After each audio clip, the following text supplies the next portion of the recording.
வணக்கம். இன்றைக்கி நறுக்குன்னு ஒரு கேள்வி. இன்றைக்கி கேட்க வேண்டிய கேள்வி வந்துட்டு எல்லாருக்கும் பொதுவான ஒரு கேள்வி தான். யாருக்கு ஓட்டு போட போகிறீங்க? ஏன்னா இன்னும் 2 நாளில் 48 மணி நேரத்தில் தமிழ்நாடு ஓட்டிங்க்கு போகுது. தமிழ் மக்கள் எல்லாம் ஓட்டிங்க்கு போகிறீங்க. அதற்கான இந்த கேள்வி தான். நறுக்குன்னு ஒரு கேள்வினா தமிழ் மக்களுக்காக இன்றைக்கி கேள்வி. யாருக்கு ஓட்டு போட போகிறீங்க அப்படின்னு அந்த கேள்வியை கேட்டால் அது வந்து நீங்கள் சொல்ல மாட்டீங்க, சொல்லவும் வேண்டாம், அவசியமும் இல்லை. ஆனால் யாருக்கு ஓட்டு போடக்கூடாது அப்படின்னு தெளிவாக தெரிஞ்சுக்கிட்டு போய் ஓட்டு போடுங்க.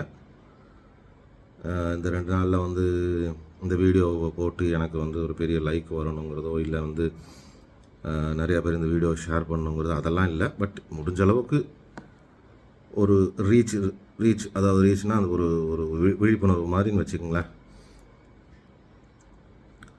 ஸோ இப்போ வந்துட்டு அசாமில் நம்ம நிறைய நியூஸ் கேட்டோம்.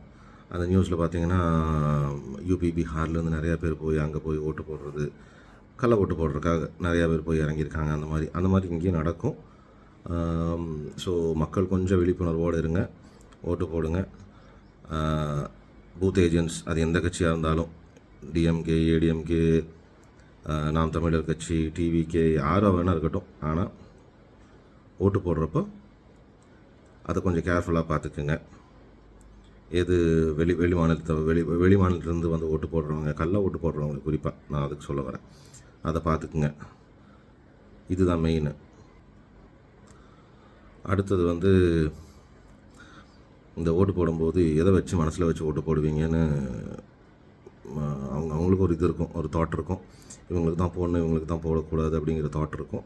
ஆனால் எனக்கு தெரிஞ்ச ஒரு சின்ன இதை மட்டும் சொல்கிறேன். ஒரு சின்ன அட்வைஸாக எடுத்துக்கங்க, எப்படி வேணாலும் எடுத்துக்கங்க. பட் இதை நான் சொல்கிறேன் என்னன்னா, யாருக்கு ஓட்டு போடக்கூடாதுங்கிறதுல தெளிவாக இருங்க. ஃப்யூச்சரை நினச்சி ஓட்டு போடுங்க.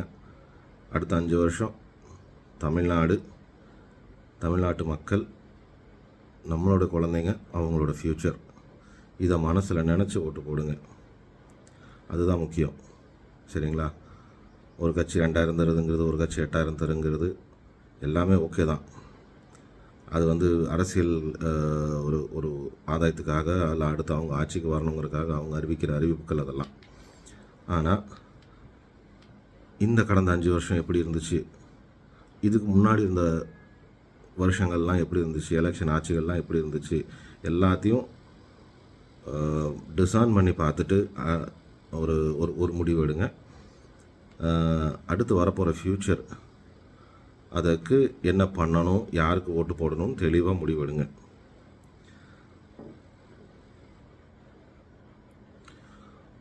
மக்களுக்கு நல்ல திட்டங்களை செய்கிற கட்சிகளாக பார்த்து ஓட்டு போடுங்க. நேற்று பேஞ்ச மழையில் முளைச்ச காலா மாதிரி புதுசாக வந்திருக்கிற கட்சிகளுக்கு ஓட்டு போடாதீங்க. குறிப்பாக டிவிகேக்கு ஓட்டு போடாதீங்கன்னு நான் சொல்லுவேன், ஓப்பனாகவே சொல்கிறேன். ஏன்னா அவங்களுக்கு ஒரு கொள்கை கிடையாது, ஒரு சித்தாந்தம் கிடையாது, எந்த ஒரு கவலையும் கிடையாது.